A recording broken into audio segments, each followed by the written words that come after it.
Bienvenue tout le monde à votre Pâques 2022. Est-ce qu'on peut remercier l'équipe technique et les musiciens pour leur super travail?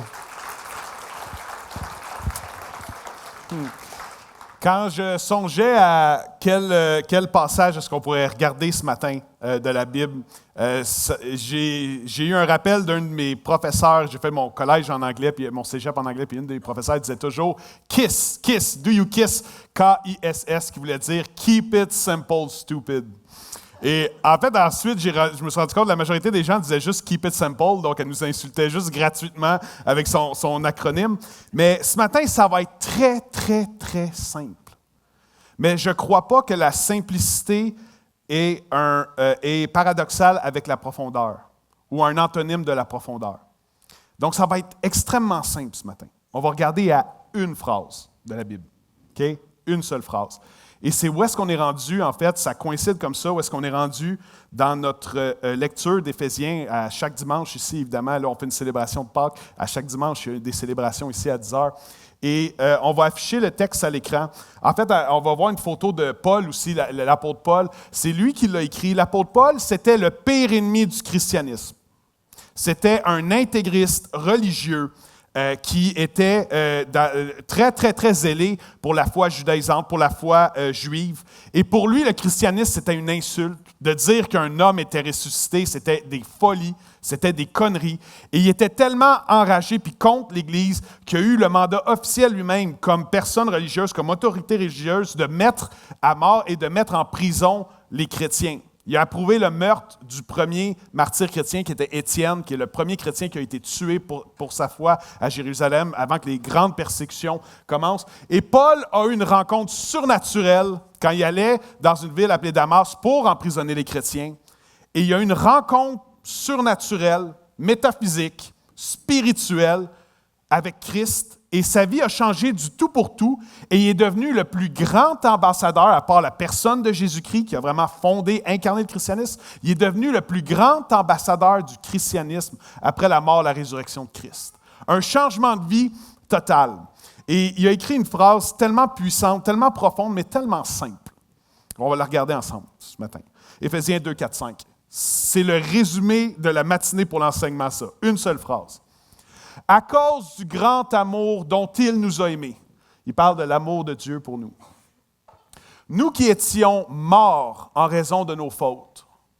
Pourtant, Paul était bien en vie. Là. Il emprisonnait les chrétiens, il était actif. Qu'est-ce qu'il voulait dire par le fait que j'étais mort?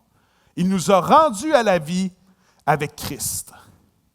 Qu'est-ce que ça veut dire être rendu à la vie avec Christ? On va regarder à ces questions-là ce matin. Et la première chose qu'on voit dans le texte, c'est que Paul va nommer la motivation de Dieu pour son intervention à notre égard. Il va dire « à cause du grand amour dont il nous a aimés ». Il parle de l'amour, puis en plus, il utilise le verbe « qui nous a aimés ». Il le dit 2 fois dans une courte introduction. Et ça, c'est le résumé de ce que c'est l'essence du christianisme, c'est l'amour. Dans la pièce de théâtre Les Misérables, la musicale, les films, les romans aussi de Victor Hugo, Victor Hugo a écrit « Aimer une autre personne, c'est voir le visage de Dieu ». Jésus a résumé l'ensemble de l'Ancien Testament par le fait que c'était simplement « pas fais ci, fais pas ça, fais ci, fais pas ça ». Non, il l'a résumé comme ça. C'est le fait d'aimer Dieu de tout ton cœur, toute ta pensée, toute ta force, et d'aimer ton prochain comme toi-même. Donc ici, c'est la motivation, l'essence même du christianisme qu'on voit. Et le thème ici qu'on voit en partant, c'est l'amour. C'est la motivation de Dieu. Et j'aimerais te dire ce matin que ta vie a une valeur inestimable aux yeux de Dieu. C'est pas vrai que ta vie compte pas, que ta vie n'a pas d'importance. Et moi, je crois que Dieu valorise chacune de nos vies et la valeur intrinsèque de chacun d'entre nous en tant qu'être humain, plus que qu'est-ce que nous-mêmes, on peut le manifester dans nos comportements avec les autres, nos paroles avec les autres, et des fois avec les pensées envers nous-mêmes. Dieu t'aime ce matin. Et c'est le fondement du christianisme. C'est pour ça que Paul, dans sa phrase très simple, va écrire, on peut rafficher le verset, « à cause du grand amour dont il nous a aimés ». Et ensuite, Paul va dire quelque chose de surprenant. Il va dire, « nous qui étions morts en raison de nos fautes ». De quoi il parle ici? Le titre de mon message, c'est « De la mort à la vie ». De la mort à la vie. Et vous savez, quand j'ai commencé à travailler pour l'Église, certains appellent ça le ministère, à être dans le ministère, de travailler pour l'Église, pour les gens. Un de mes pères spirituels m'a dit que de travailler pour l'Église, être dans le ministère, c'est ceci. C'est de réconforter les affligés et d'affliger les confortables. Alors, certains d'entre vous ce matin, préparez-vous à être affligés avec amour. Et d'autres personnes, j'espère, préparez-vous aussi à être réconfortés. Ce qui est fascinant avec l'idée que Paul communique, qui parle qu'on était mort, mais qu'on a été rendu à la vie par Christ, c'est le passage de la mort à la vie. Culturellement, même ici au Québec, socialement, relationnellement, et dans notre expérience humaine, il y a juste une transition qui est possible, et ce n'est pas de la mort à la vie, mais c'est de la vie à la mort. Quand on perd quelqu'un, cette personne-là passe de la vie à la mort. Quand on dit qu'un couple meurt, c'est que le couple se sépare, c'est que le couple passe de moments vivants à la mort, à la fin.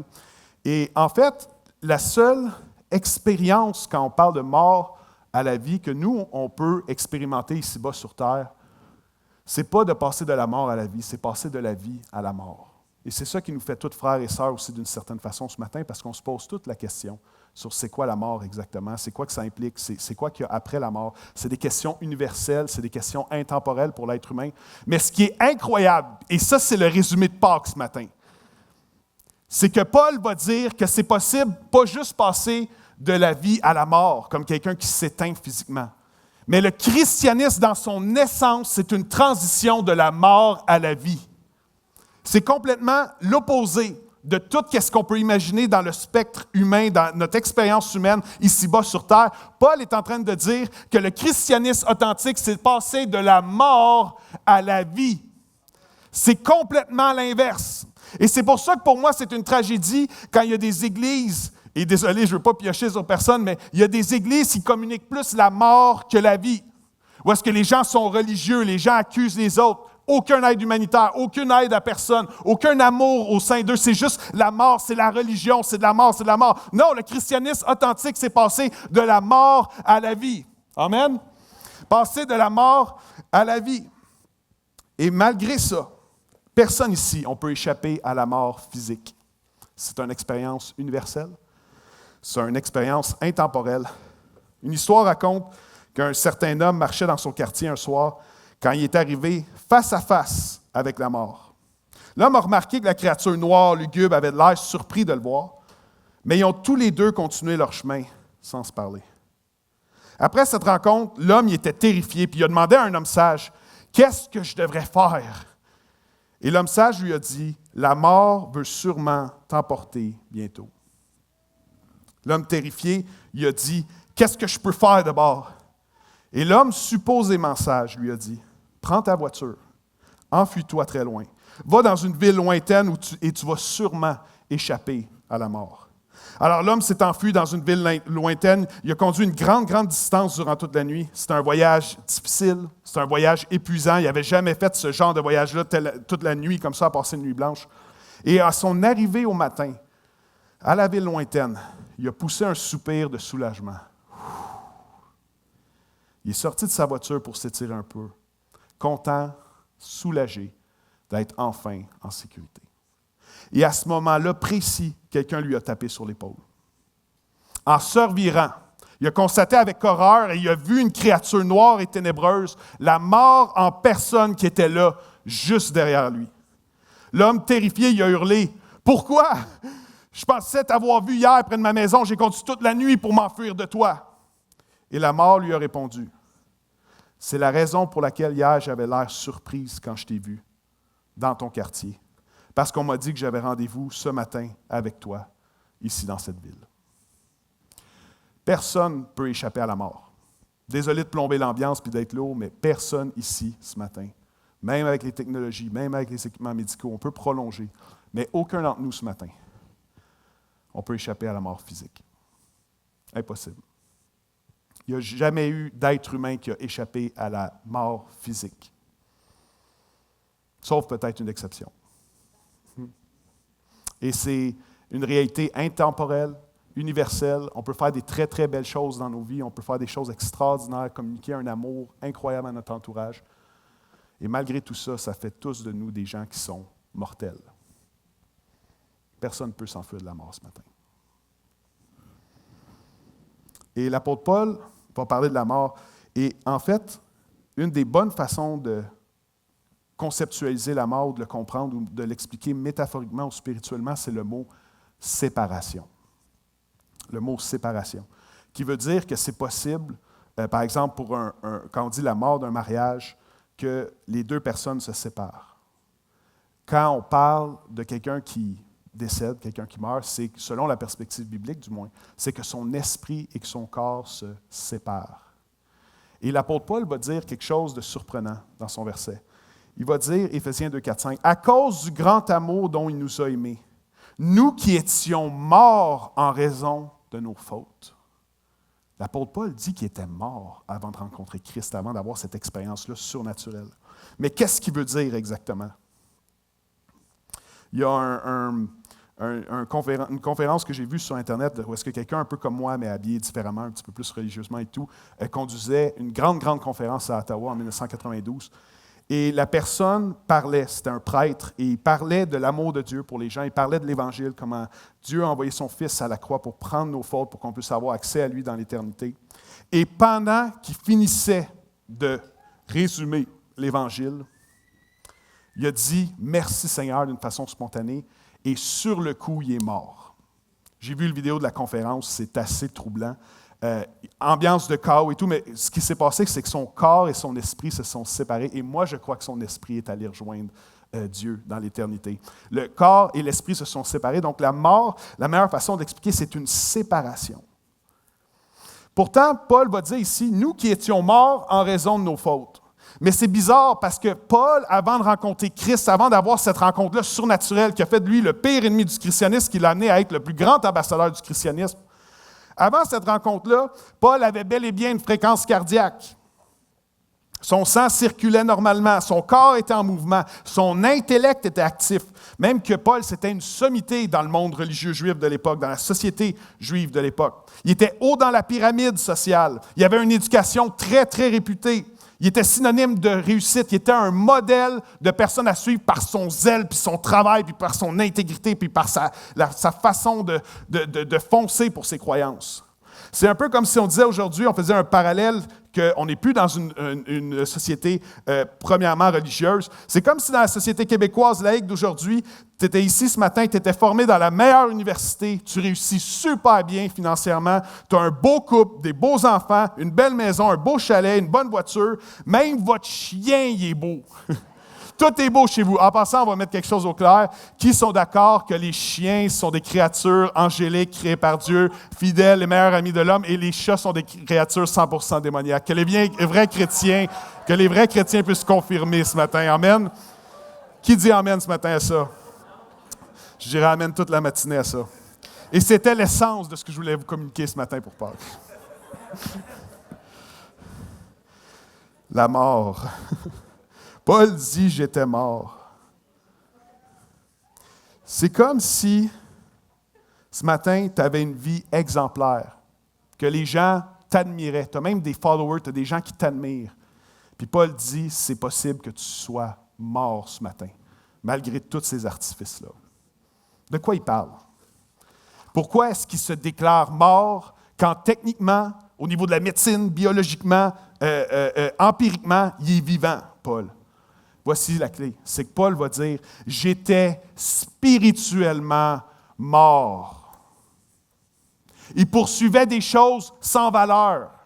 Il persécutait les gens. Et même qu'est-ce qu'il faisait pour faire le bien, il dit « malgré tout ça, c'était tous mes efforts humains, c'était tout le mieux que je pouvais faire. Et malgré ça, j'étais spirituellement mort ». Donc, il y avait des actions qui étaient faites, il y avait des promotions il y avait de la connaissance qui était là. Mais il dit « j'étais spirituellement mort en dedans ». Il parle de mort spirituelle. Est-ce que ce serait possible ce matin que certains d'entre vous, peut-être vous êtes là pour les premières fois, puis ce n'est pas le genre de bonne nouvelle que vous pensiez entendre, mais vous avez une vie qui est exemplaire, vous avez une vie où est-ce que financièrement ça va bien, votre chalet est beau, tout est beau, vous avez tout dans la vie. Mais est-ce que ça se peut ce matin que certains d'entre vous, vous soyez spirituellement morts? Puis ça ne fait pas de vous des personnes moins bonnes, juste spirituellement, en dedans, là, au niveau de l'âme, là, il y a quelque chose qui est mort. je suis spirituellement mort. C'est ce que Paul dit. Et il décrit d'une façon universelle. Nous qui étions morts en raison de nos fautes. Comme si parler de la mort, ce n'était pas déjà assez lourd, Paul y en rajoute.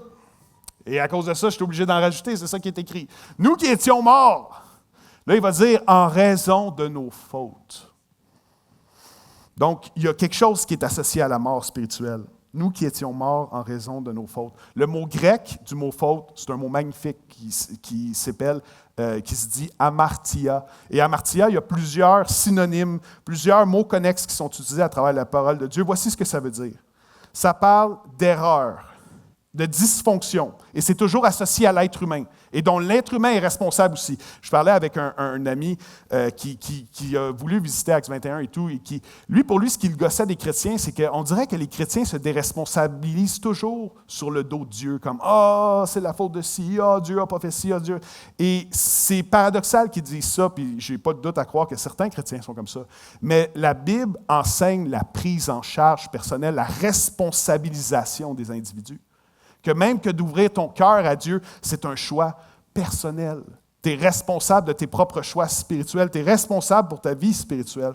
Et les mots que je vais parler ici sont toujours associés à la responsabilité personnelle et à l'être humain. Il va dire, l'apôtre Paul, « Nous qui étions morts en raison de nos fautes. » Faute, c'est erreur, dysfonction, faute, manquer la cible, détruire, briser la confiance de quelqu'un, même des fois les gens qu'on aime le plus.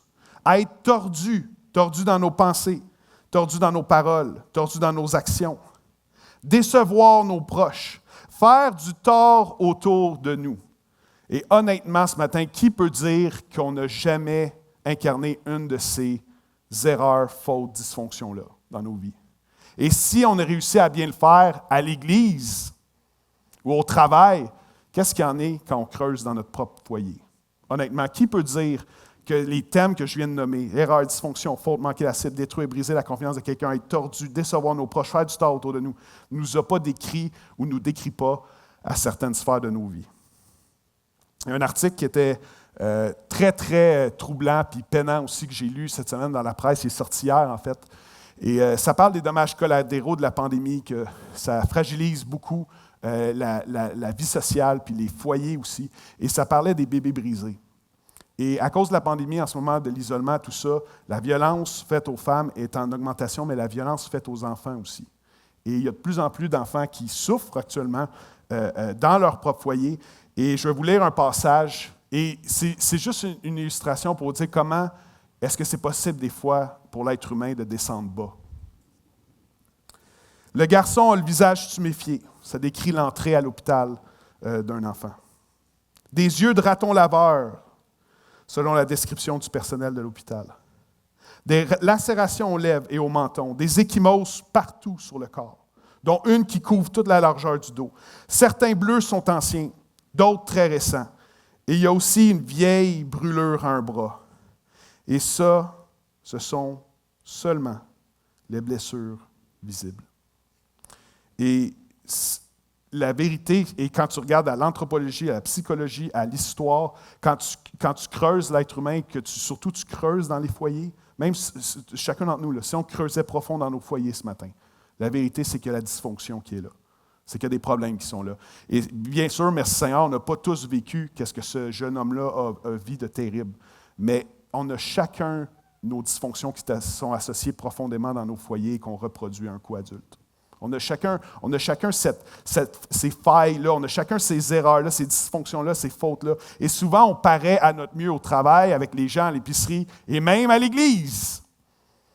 Mais dans nos foyers, c'est là qu'on garde le pire de nous pour les gens qu'on aime le plus. Et ça ne résume pas à quel point on est distorsionné comme être humain, je ne sais pas comment le nommer autrement. De décevoir nos proches, de faire du tort autour de nous. Malheureusement, c'est une expérience humaine universelle aussi. Et Paul va parler de ça, de ces dysfonctions-là qu'on a comme être humain, qui font du tort, qui détruisent.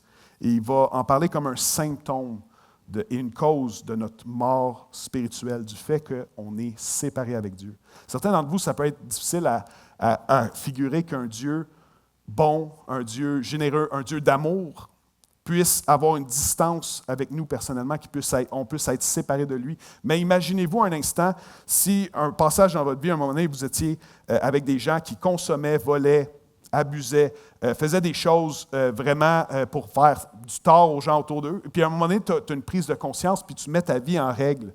Est-ce que tu te tiendrais à longueur de semaine avec des gens qui continuent à voler, mettons que j'exagère, à voler, à violer, à faire des choses terribles? Est-ce que tu te tiendrais avec ces gens-là le lundi, le mardi, le samedi soir? La réponse est non.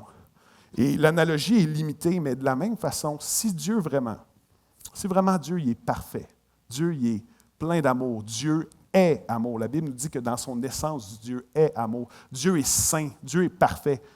Est-ce que ce ne serait pas une marque d'intégrité aussi de Dieu, parce qu'il y a juste une chose que Dieu ne peut pas faire. Hein? Il est omnipotent, mais il y a une chose que Dieu ne peut pas faire. C'est se renier lui-même. Dieu ne peut pas se renier lui-même, devenir croche, devenir sale, devenir manipulateur. Ça, ce n'est pas Dieu. Dieu ne peut pas se renier lui-même. Et est-ce que ce ne serait pas une marque d'intégrité que Dieu ne soit pas en contact très, très proche avec des gens dont la vie est toute en désordre comme ça, qui font du tort aux gens autour d'eux? Et Paul parle de cette séparation-là. Et mon analogie est limitée, mais ça explique un peu pourquoi est-ce que Paul parle que c'est possible d'être séparé spirituellement de Dieu à cause de nos propres fautes, à cause de nos propres erreurs, nos propres dysfonctions. Dieu qui est 100% honnête, 100% intègre, 100% bon. Comment est-ce qu'il pourrait être proche et associé avec nous dans tout ce qu'on fait de croche? Et c'est ça un peu que Paul communique quand il dit « J'étais spirituellement mort, séparé de Dieu ». Éphésiens 2, 4, 5, on revient au texte. « À cause du grand amour dont il nous a aimés ». Ça, c'est le fondement, c'est la motivation, c'est l'essence même de Dieu, que Dieu est amour. 1 Jean 4, 8. Nous qui étions morts en raison de nos fautes, il nous a rendus à la vie. Et j'avais un encouragement pour certaines personnes et je voulais faire une connexion avec le week-end spécial qu'on vit de Pâques. Le vendredi saint représente la mort, le chaos, le deuil et le désespoir. Mais le dimanche matin de Pâques représente la résurrection de Christ. L'espoir, la vie, la surprise même que Dieu peut intervenir d'une façon que personne n'aurait pu imaginer. Pendant l'arrestation de Jésus il y a 2000 ans, les témoins oculaires admettent avoir tous abandonné Jésus. Puis c'est comique parce que si tu lis le texte de Marc, il y a même un gars, c'était Marc lui-même, qui était habillé avec une genre de toge de l'époque, puis les soldats romains ont essayé de le prendre, puis ils ont pris son vêtement, et il est parti à courir, puis il était nu. Il s'est sauvé tout nu. Il préférait perdre sa dignité, qu'il a perdu doublement en abandonnant Jésus et en quittant sans son linge. Et sans artifice, sans maquillage littéraire, il l'explique dans son propre évangile, mais en parlant à la troisième personne, par contre, qui a abandonné Jésus et qui est parti tout nu. Pierre l'a même renié selon les témoins oculaires. Les témoins oculaires nous racontent que Jésus a été battu, fouetté, frappé par des serviteurs, accusé de nuit dans un procès religieux injuste. Condamné de jour par un gouverneur romain qui s'en est lavé les mains, moqué, insulté. On a craché sur lui. On l'a fouetté, torturé. On lui a fait transporter une lourde croix sur des centaines de mètres en grand dénivelé vers le haut. Vous avez déjà pensé à ça? Certains d'entre vous, vous mettez 0,5 de dénivelé au gym et vous avez de la misère à toffer 2 minutes. J'en fais partie. Et Jésus, lui, a une lourde croix. Il l'a montée jusqu'à Golgotha, jusque sur le top d'une falaise qui était proche de la ville. Lui qui avait fait aucun mal, seulement le bien, il a été condamné comme un criminel. Et finalement, on l'a crucifié pendant que des religieux, des soldats romains et même des condamnés à mort se moquaient de lui, jusqu'à ce qu'il meure par asphyxie ou par hémorragie probablement, entièrement nu, cloué sur une croix. Et c'est dans cette ambiance-là de mort que, d'une certaine façon, le christianisme est né. Le jour où Jésus a été crucifié, les disciples ont vu leur foi être brisée. Il y avait des rêves, il y avait des scénarios de victoire dans leur tête. Ils se disaient, enfin, c'est le Messie annoncé dans nos Saintes Écritures, dans l'Ancien Testament, dans la Bible juive. C'est le Messie annoncé dans l'Ancien Testament qui va nous délivrer de l'occupation romaine. Ils pensaient qu'il serait un seigneur de guerre, un seigneur militaire qui allait chasser les Romains. Et eux, ils se frottaient les mains chaque fois qu'ils voyaient Jésus, qui avait la réputation de faire des miracles. Chaque fois qu'ils voyaient Jésus, qui était associé à la puissance de Dieu, ils se disaient, enfin, c'est lui qui va nous délivrer des Romains. Et le jour de la croix, le jour où est-ce que Christ est mort à la croix, tous leurs espoirs se sont effondrés. C'était le deuil, c'était le découragement, c'était la fin. Jésus, l'homme qu'on a suivi pendant 3 ans, il est mort. Et il n'y a rien qui va faire en sorte qu'il puisse revenir. Mais le 3e jour, selon les témoins oculaires qui l'ont écrit et qu'on a conservé les textes encore aujourd'hui avec intégrité comme aucun autre texte du temps ancien. Selon les témoins oculaires, Jésus est ressuscité le 3e jour. La plus grande tragédie dans la Bible a mené à la plus grande victoire. La plus grande injustice a mené à la plus grande justice. Le plus grand mal a mené au plus grand bien. La plus grande haine a mené au plus grand amour. Et la pire des morts a donné place à la plus grande des vies. Et cette vie-là est disponible pour vous ce matin. J'aimerais encourager quelques personnes. Quand je priais pour le message, j'avais à cœur certains d'entre vous que vous vivez des temps difficiles.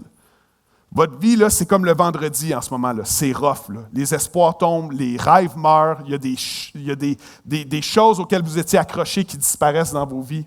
J'aimerais vous encourager en disant que la vie de Christ est disponible pour vous et que c'est seulement une saison. Parce qu'il y a eu le vendredi saint, mais il y a aussi eu le dimanche de la résurrection. Et certains d'entre vous, vous vivez des moments d'enfer en ce moment. Vous vivez des moments difficiles. J'étais touché cette semaine quand j'ai pris un temps dans mon bureau. Ça fait partie de ce que je fais dans mon travail pour l'Église, évidemment, de rencontrer des gens. Puis je le fais parce que profondément, je crois qu'il y a quelque chose dans l'empathie, dans l'écoute, puis dans la connexion humaine qui est un grand, grand réconfort quand on vit des temps difficiles. Et il y a des gens, certains d'entre vous, peut-être ça décrit votre situation en ce moment. Cette femme-là, pour qui j'ai beaucoup d'affection, qui est rentrée dans mon bureau puis qui est venue nous visiter à nos bureaux d'équipe et que pendant 1 heure de temps a juste pu pleurer puis marmonner tout ce qui n'allait pas dans sa vie. C'est possible des fois de vivre des expériences où les choses disparaissent. C'est un diagnostic, c'est un biais du médecin. C'est quelque chose qui arrive, c'est quelqu'un qu'on perd. C'est un rêve auquel on s'accrochait, c'est quelque chose auquel on était sûr que ça allait arriver, puis même que Dieu voulait ça pour ma vie. Finalement, ça n'arrive pas. C'est détruit, ça disparaît, ça meurt. Et on perd et on souffre. J'aimerais vous dire qu'avec Dieu, ces saisons-là ne sont jamais finales. Ces saisons-là difficiles ne sont jamais finales. Il y a eu un vendredi saint où est-ce qu'il y a eu la souffrance, le deuil, le chaos. Mais il y a eu le dimanche qui est venu après. Le plus grand moment de désespoir où est-ce que le christianisme est né, d'une certaine façon. Dieu avait un agenda différent. Et le dimanche, c'était le dimanche de la résurrection. Et j'aimerais vous dire que le même esprit qui a ressuscité Christ des morts peut être à l'œuvre à ce matin dans votre vie. Et s'il y a des choses qui sont mortes dans votre vie, Dieu est capable de venir les faire revivre. Et même, j'aimerais vous dire que certains d'entre vous, vous vivez des choses difficiles, du chaos, vous vivez du deuil en ce moment, vous vivez des choses que vous n'auriez jamais pensé traverser un jour. Et Dieu est capable de réécrire ton histoire et de faire de ces moments-là les moments qui vont te définir, puis faire des moments que tu vas traverser et faire des moments où est-ce que tu vas pouvoir aider des gens après ça qui vont avoir traversé les mêmes choses que toi, que jamais tu aurais pu faire si tu n'avais pas traversé tout ça.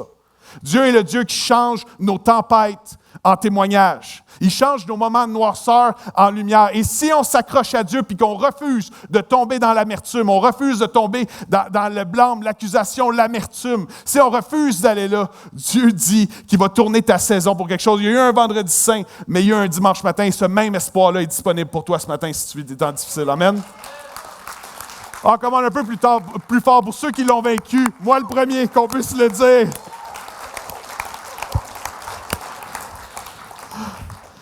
Ça, c'est la vraie raison pour laquelle je suis pasteur. Là, je sors un peu de mes notes, mais quand les gens disent « Hein, pasteur, pourquoi? » Mes amis du secondaire m'appellent encore Curé Lamotte. Ils comprennent rien de ce que je fais.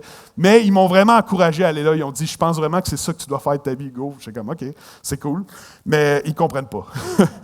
Et je peux dire qu'intellectuellement, pour moi, le christianisme est devenu comme une révélation, quelque chose qui fait tellement du sens. Les évidences de la résurrection, je vais en parler dans un moment. Je peux dire que j'ai vécu des expériences avec Dieu. Mais la vraie raison, c'est que quand j'étais à mon plus bas, Dieu a toujours été là. Pas dans mon timing, pas quand moi je le voulais, pas après 5 jours où est-ce que je n'étais plus capable, pas dans mon timing à moi, mais Dieu m'a toujours visité dans mes noirceurs les plus profondes. Et c'est pour ça que le christianisme, c'est une grâce. Ce n'est pas quelque chose qu'on maîtrise et qu'on est les meilleurs et qu'on l'enseigne et qu'on est donc des bons chrétiens. Non, c'est une grâce. C'est quelque chose qu'on reçoit de Dieu. La grâce, vous savez, c'est quoi? C'est une faveur imméritée. C'est quelque chose qu'on reçoit de la part de Dieu, que oui, peut-être dans nos actions, nos paroles, nos pensées, on ne le méritait pas. Mais c'est ça le christianisme. C'est fondé dans l'amour et c'est fondé dans la grâce des choses qu'on ne méritait pas. Et moi, la vraie raison pour laquelle je suis pasteur aujourd'hui, c'est parce que quand j'ai visité des ténèbres des ténèbres dont je serais gêné de vous parler, Jésus-Christ a toujours été là, puis il est venu me chercher au plus bas que j'étais. Et c'est la raison pour laquelle je suis pasteur aujourd'hui. La plus grande tragédie a mené à la plus grande victoire. La plus grande injustice à la plus grande justice. Le plus grand mal au plus grand bien. La plus grande haine. Même Jésus disait, Père, Père, pardonne-le. Malgré ça, les gens continuent à se moquer. La plus grande haine a amené au plus grand amour. La pire des morts a donné place à la plus grande des vies. Maintenant, le christianisme ne s'arrête pas là et la pensée de Paul n'arrête pas là parce qu'il dit à cause du grand amour, c'est la motivation. C'est l'essence de qui Dieu est. Nous qui étions morts en raison de nos fautes, on était morts. Qu'est-ce qu'il veut dire? On avait une fréquence cardiaque. Certains d'entre vous, peut-être vous avez une fréquence cardiaque, mais vous savez que spirituellement, ça ne va pas ce matin. Paul dit, il parle de lui, puis des gens qui sont autour de lui. On était morts en raison de nos fautes. On était séparés de Dieu. Le mot mort, c'est connexe à la séparation. Et il nous a rendus à la vie avec Christ. Avant de parler de la vie de Christ, j'ai à cœur de vous partager un petit mot sur quelque chose d'important, mais qu'on ne parle pas souvent. La Bible parle d'un endroit qui s'appelle l'enfer. Souvent, culturellement, le catéchisme l'enseignait comme un endroit où est-ce que, par exemple, un enfant venait à l'avant, puis là, le prêtre, il faisait approcher sa main de la flamme, puis il était comme, hey, ça brûle, hein, ça brûle. Si tu n'es pas un bon garçon, tu vas brûler comme ça pour l'éternité. Mais ce n'est pas ça, l'enfer. L'essence de l'enfer, pensez-y 2 secondes, il y a des contradictions, parce que ça dit que c'est un lieu de grande, grande noirceur. Mais ça dit aussi que c'est un lieu où est-ce qu'il y a plein de flammes. Comment la flamme et la noirceur peuvent cohabiter? Ça ne fait aucun sens. C'est métaphorique. Après, il y a différentes interprétations, mais on peut le voir d'une façon métaphorique. Il y a des flammes, mais il y a de la noirceur. Mais ce qui est sûr, c'est que dans l'essence, l'enfer, c'est la séparation de Dieu. Et c'est juste Dieu qui dit, si tu ne veux pas de moi dans cette vie présente, pourquoi est-ce que tu voudrais de moi dans la vie d'après? Tu veux vivre séparé de moi? Bien, ton destin, c'est d'être séparé de moi. C'est ta décision, c'est ton choix. Et différentes interprétations de c'est quoi le choix humain, puis la prédestination de Dieu et tout, mais dans l'essence, la mort spirituelle, puis la mort spirituelle dont la Bible parle, c'est la séparation d'avec Dieu. La séparation. Mais le christianisme, c'est une bonne nouvelle. Parce que alors qu'on était séparés de Dieu, Paul nous dit, il nous a rendus à la vie avec Christ. Alors qu'on était séparés de Dieu, c'est ça la mort, on était séparés de Dieu. Il nous a rendus à la vie avec Christ. Jésus-Christ a fait quelque chose à la croix qui permet qu'on aille la vie. Il a payé notre dette. Il a payé nos fautes. Et c'est ça le vendredi saint, c'est Christ a payé pour nos fautes à la croix. Et Paul va parler de quelque chose d'incroyable. Quand il dit que c'est possible d'être mort spirituellement, donc tu es vivant intellectuellement, biologiquement et tout, mais il dit ton esprit est mort, c'est aussi possible de vivre une nouvelle naissance spirituelle. On naît une fois. On a tous né. Moi, perso, j'étais un bébé vraiment bizarre parce que quand je suis né en silence. Fait que là, ma mère a crié, il est mort, puis elle pensait que j'étais mort, puis tout, puis j'étais juste soit vraiment en contrôle ou pas allumé pantoute. J'ai jamais su c'est lequel. Selon mes sœurs, c'est la deuxième option. Puis en fait, en silence, sans pleurer, j'ai pissé sur ma mère. C'est la première chose que j'ai faite quand je suis arrivé. C'était vraiment bizarre. C'est une drôle de naissance. Je ne sais pas c'est quoi votre histoire de naissance, mais ça, c'est la mienne. On a tous une histoire de naissance physique, OK? On est tous nés à un moment donné. Et l'apôtre Paul et Jésus, on va regarder à des paroles de Jésus lui-même, parlent que c'est possible de naître spirituellement. Fait qu'il y a un jour où est-ce que tu as été mis au monde. Pas d'image, OK? On a tous passé par là. On est venu au monde. Et il y a un moment où est-ce qu'on peut venir au monde aussi spirituellement. Et ça, c'est Jésus qui l'a enseigné. Les disciples l'ont enseigné. Pierre l'a enseigné. Paul l'a enseigné. C'est un thème constant qu'on voit partout dans le Nouveau Testament. La nouvelle naissance spirituelle. J'étais séparé de Dieu. J'étais mort spirituellement, mais c'est possible de naître spirituellement. Et ça, c'est une révolution du christianisme. Voici ce que Jésus a dit. Jésus répondit, « En vérité, je te le dis, si un homme ne naît d'eau et d'esprit, il ne peut entrer dans le royaume de Dieu. » Jésus dit, si un homme ou une femme ne naît d'eau et d'esprit, Qu'est-ce qu'il veut dire? Ici, Jésus est en train de parler du baptême. Et certains théologiens vont argumenter sur le fait que Jésus, non, parlait d'autre chose, de l'eau purificatrice de la parole, mais c'est très, très clair que Jésus parlait du baptême. On voit l'apôtre Paul, plus loin, le même apôtre Paul qu'on étudie ce matin, il a appelé le baptême le bain de la nouvelle naissance. Dans des termes très, très francs, très simples. Le baptême, ce que c'est. On l'a utilisé fréquemment pour, par exemple, asperger le front des enfants pour qu'ils soient sauvés, pour si jamais ils tombaient malades à l'âge de 1 an, qu'ils n'aillent pas dans les limbes et tout ça. Mais ça, c'est une théologie qui n'est pas biblique.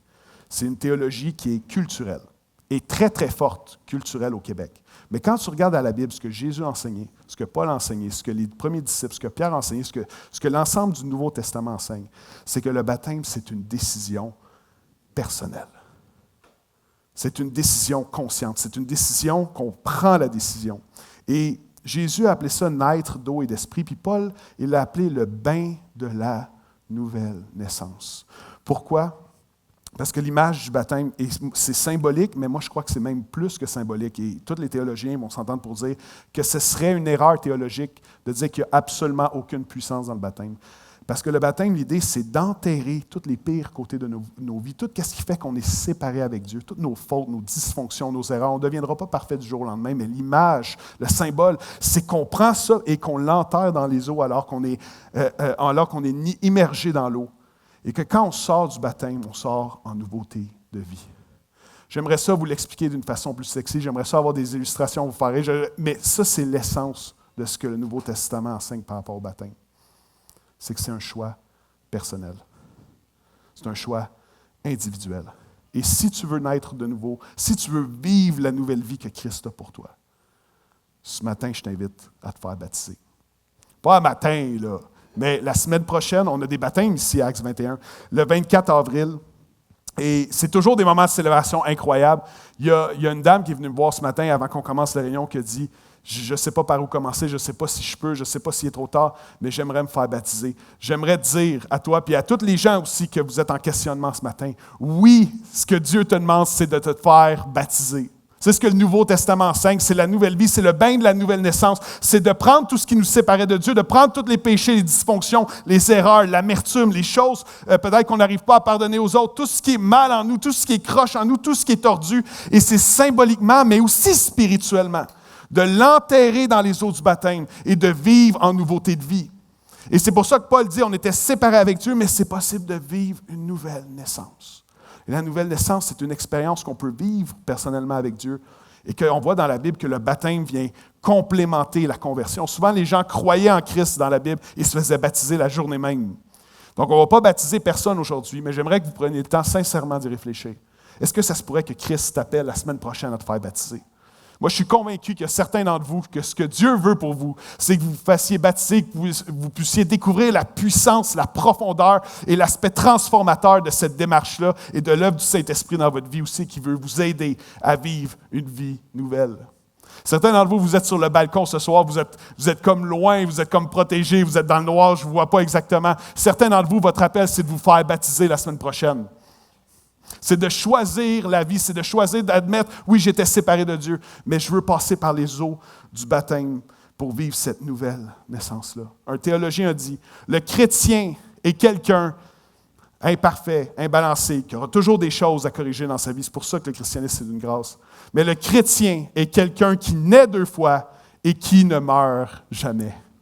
Parce que Jésus enseigne que ce qui est né de l'esprit, lorsqu'on décide de donner notre vie à Christ, il y a une vie spirituelle nouvelle que tu n'as jamais expérimentée si tu n'as pas donné ta vie à Christ, qui va venir à l'intérieur, qui va venir vivre avec toi. La Bible dit que Dieu va déposer son esprit en toi et que tu vas pouvoir vivre une nouvelle vie. Et ça, c'est l'expérience de conversion du chrétien.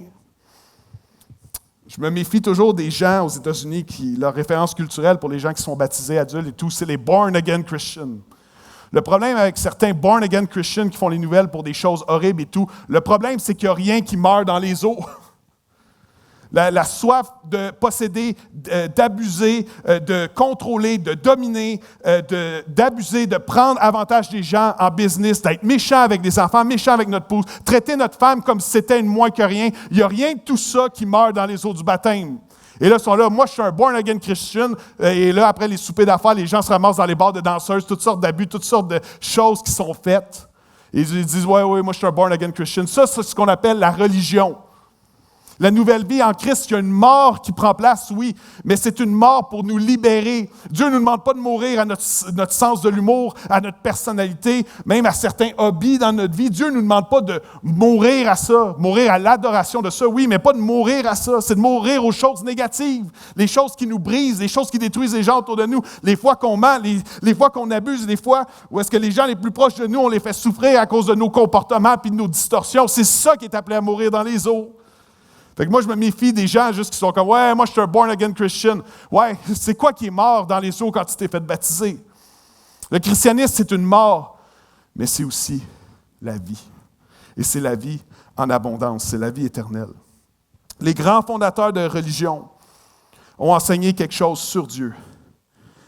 Jésus, lui, il a dit « Je suis Dieu ». Tous les témoins oculaires corroborent ce fait-là dans leurs écrits.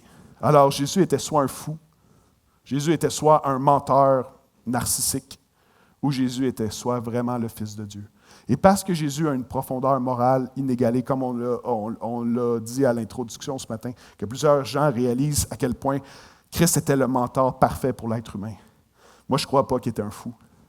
Je ne crois pas qu'il était un menteur. Et je ne crois pas non plus qu'il était un bon enseignant seulement parce qu'il disait « Je suis le Fils de Dieu ». Est-ce que ça se pourrait que Christ était réellement le Fils de Dieu? Je suis fasciné par le parcours de l'athée le plus prolifique de sa génération. Certains d'entre vous, peut-être vous ne l'avez pas connu, vous êtes trop jeunes, mais, pas connaître personnellement, mais lu ses livres ou autres, il s'appelle Anthony Flew. Anthony Flew, c'est un philosophe, un athée militant. C'était Monsieur Athéisme. C'était l'incarnation de c'était quoi être un athée militant. Il a écrit plus de 30 livres. Il a été conférencier international. C'est l'équivalent du 20e siècle, si tu veux, de Sam Harris ou de Richard Dawkins. Et lui, c'était l'athée le plus influent sur Terre. Il a écrit, comme j'ai dit, une trentaine de livres. Il a écrit aussi en 1950 « Theology and Falsification », que ça attaque un peu les mensonges proposés par la théologie. Et cet essai-là est devenu la publication philosophique la plus lue des derniers 50 ans. C'était Monsieur Athéisme. Et il a débattu puis il a essayé de démanteler le concept d'un Dieu pendant des décennies en disant il n'y a pas de Dieu, c'est l'évolution, il n'y a pas de design intelligent et tout ce que ça implique dans différentes sphères scientifiques. Et tard dans sa vie, il a étudié en profondeur la complexité des cellules humaines, la complexité et la finesse de l'ADN humain, la complexité incroyable de l'ADN humain. Il a ensuite écrit un livre où est-ce qu'il a changé d'idée. C'était scandaleux, ses collègues étaient scandalisés. C'est un virage du tout pour tout, un peu comme l'apôtre Paul. Et il a écrit un livre qui s'appelle « There is a God ». Il y a un Dieu qui existe.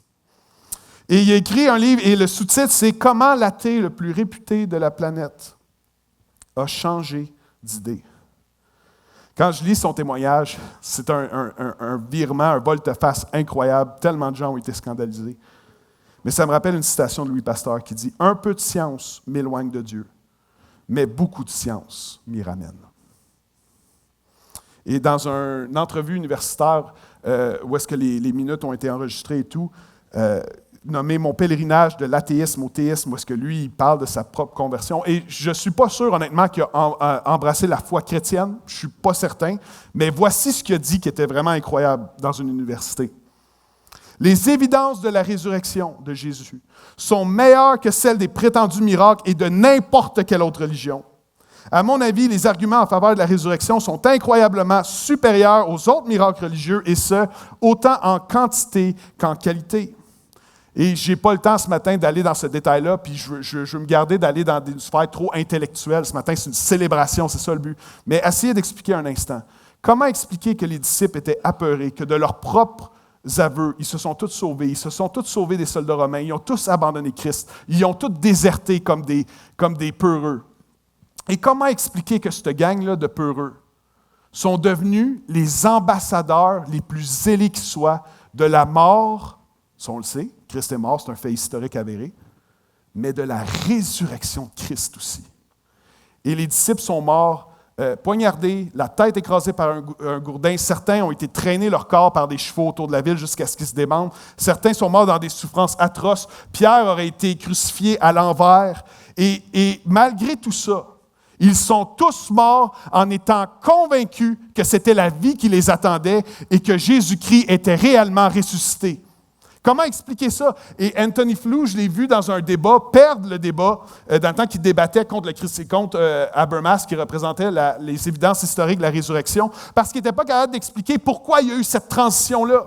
Oui, OK, théorie du complot, oui, Jésus ne serait pas vraiment mort. Il n'y a jamais eu aucun écrit historique que quelqu'un à la croix n'était pas mort. Il y a toutes sortes de théories qui peuvent être avancées et tout. Mais comment t'expliques que les disciples qui l'ont abandonné, qui ont eux-mêmes écrit « on l'a abandonné » et tout ça, qui ont été peureux, deviennent les plus grands ambassadeurs du christianisme et meurent un peu partout aux quatre coins autour de la Méditerranée? Comment tu peux expliquer la transition aussi de ces disciples-là qui étaient peureux à des disciples qu'on a des écrits historiques, dont Flavius Joseph, que ça décrit les disciples qui disaient « chantons-le, adorons Jésus, chantons Jésus. Jésus est notre Seigneur, Jésus est Dieu, Jésus est notre roi. » Comment expliquer cette transition-là? Et certains pourraient dire, ouais, mais il y avait quelque chose à gagner. Il n'y avait rien à gagner. Comme Christ, ils ont offert leur vie en sacrifice pour ce qui était convaincu avec la vérité. Il y a plusieurs leaders religieux qui avaient beaucoup à gagner en enseignant leur doctrine. La popularité, du fame, de l'argent, de la puissance militaire, de la puissance politique. Mais à l'image de Jésus, les disciples n'ont jamais eu de puissance commerciale. Jésus n'a jamais eu de puissance militaire. Jésus n'a jamais eu de puissance financière. Jésus n'a jamais été influent dans un parlement ou dans un système politique. Mais pourtant, il a donné sa vie pour ce message-là. Puis les disciples l'ont suivi aussi en ayant tout à perdre. Pourquoi il serait mort pour un mensonge? Il y a certaines religions que quand tu suis et tu montes les échelons, tu as des grandes récompenses financières, politiques et autres.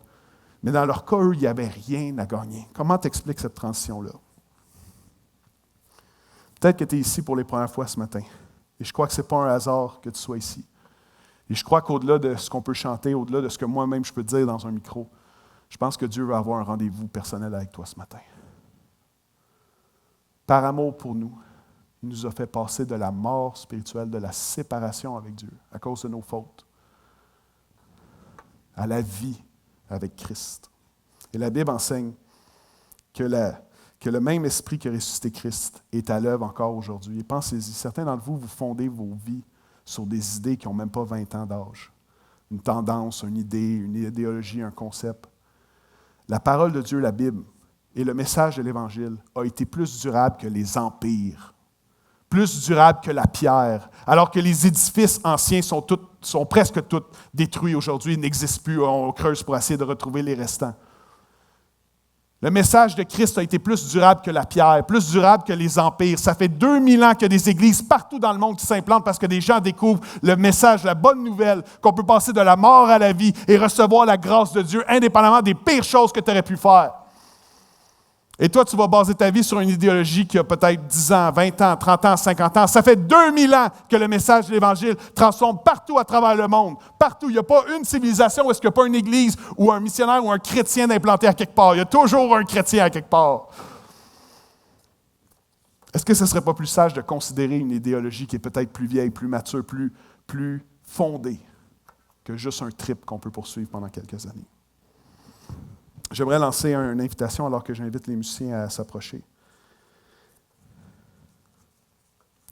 Et je vais revenir après le premier chant qu'ils vont faire pour une invitation, mais j'aimerais lancer une invitation aussi à tous les chrétiens ce matin. T'es chrétien, t'es en Christ. D'habitude, au Québec, quand on dit que quelqu'un est en Christ, c'est pas une bonne nouvelle. Là, ce matin, t'es en Christ. Tu te dis chrétien, ton espoir est en Christ. J'aimerais te partager une promesse incroyable que Paul lui-même a écrite dans 1 Corinthiens 15, 55, quand il parle de la résurrection. Il dit, « Ô mort, qu'est devenue ta victoire? Ô mort, où est ton dard? Le dard de la mort, c'est le péché. Mais loué soit Dieu qui nous donne la victoire par notre Seigneur Jésus-Christ. » Si ton espoir est en Christ ce matin, tu vas pouvoir vivre ce qu'on appelle la transition, pas juste de la vie à la mort physique, mais spirituellement la transition de la mort à la vie. Puis même le jour où est-ce que ton enveloppe terrestre, où est-ce que ton corps que tu as tellement pris soin, ton corps avec lequel tu peut-être as lutté toute ta vie, le corps avec lequel qui t'a accompagné toute ta vie, quand ton corps va être enterré 6 pieds sous terre, ton esprit, lui, va être encore vivant. Il va être avec Christ. Peu importe la fin. C'est pour ça que les disciples étaient aussi zélés, parce qu'ils savaient que peu importe la fin, peu importe les souffrances, peu importe comment ils allaient être torturés, même s'ils étaient pour mourir martyrs pour le message qu'ils communiquaient, qu'il y allait une vie, qui allait rejoindre Christ, que leur âme, leur corps allait s'éteindre, mais que leur âme allait rejoindre Christ, leur esprit allait rejoindre Christ dans l'au-delà. Et c'est la promesse que Dieu te fait ce matin. Paul a dit, ô mort, qu'est devenue ta victoire? Ô mort, où est ton dard? Le dard de la mort, c'était le péché, c'était nos fautes qui nous séparaient de Dieu, mais Christ a tout payé à la croix. Mais loué soit Dieu qui nous donne la victoire par notre Seigneur Jésus-Christ. Ce matin, c'est une célébration de Pâques. Parce que Christ a offert sa vie pour nous et parce que lui est mort à la croix. Nous, on a l'espoir de la vie abondante et la vie éternelle. J'aimerais finir avec une courte histoire. Un jeune garçon et son père voyageaient ensemble. Quand même, avec les musiciens, vous pouvez commencer tranquillement quand vous êtes prêts. Et un jeune garçon et son père étaient ensemble dans une voiture sur une route éloignée. Et c'était une route éloignée de tout village, de toute ville, puis c'était avant des technologies médicales comme l'épipène. Et une abeille est rentrée par la fenêtre de la voiture. Le petit gars était extrêmement allergique aux piqûres d'abeilles. Son père et lui savaient que s'il se faisait piquer, c'était une mort assurée qu'il entendait. Le petit gars bougeait en fou pour éviter, il paniquait, il faisait tout pour essayer d'éviter l'abeille, puis il était hystérique. Il ne voulait pas mourir, puis je le comprends. Et il a tout fait pour essayer d'éviter l'abeille. Et le père ensuite, calmement, prit l'abeille dans sa main. Il l'a gardé plusieurs secondes. Ensuite, il l'a relâché. Et ça l'a terrorisé, le petit gars. Il disait, voyons, papa, pourquoi tu fais ça si tu m'aimes? Et là, l'abeille s'est mise à se promener encore. Et le petit gars était traumatisé, puis il essayait de se sauver de l'abeille, puis il s'agitait de tous les sens. Et le père ensuite dit, regarde mon gars. Et en lui montrant sa main, il lui a montré un dard qui était dans sa paume. Et lui a dit, l'abeille n'a plus de dard. C'est terminé, mon petit gars, tu es en sécurité. L'abeille ne peut plus te faire de tort. Et ça, c'est l'image de ce que Jésus a fait à la croix. Alors que le dard de la mort, c'était le péché, c'était les fautes, c'était les transgressions. Jésus a tout pris sur son dos, à la croix, chacune de nos erreurs, passées, présentes, futures. Il les a toutes prises sur son dos pour nous offrir la vie. Le dard de la mort, c'est Christ qui l'a pleinement reçu. Injustement, ce n'était pas ce qui était censé arriver. Il a vécu une vie parfaite, il a vécu une vie d'humilité, une vie, et je prie que le Saint-Esprit puisse rendre ça vivant pour vous ce matin. Et c'est lui qui a pris la piqûre de la mort, c'est lui qui a pris le dard de la mort qui était le péché entièrement sur lui à la croix. De sorte que nous, on a pu être menacés du moment qu'on met notre espoir en Christ, qu'on confesse notre foi, qu'on décide d'abandonner nos mauvais côtés. Christ nous dit, tu es un enfant de Dieu, puis la mort ne peut plus rien faire pour te détruire. Et ça, c'est la promesse la plus grande du chrétien. Alors ce matin, on va chanter, on va louer, et après le premier chant, je vais revenir, j'aimerais faire une dernière intervention. Christ est celui qui a pris pleinement la piqûre. C'est pour ça que Paul a dit, ô mort, qu'est devenue ta victoire? Ô mort, où est ton dard? Le dard de la mort, c'est le péché, mais loué soit Dieu qui nous donne la victoire par notre Seigneur Jésus-Christ. On va chanter un chant, puis ensuite je vais revenir pour clôturer.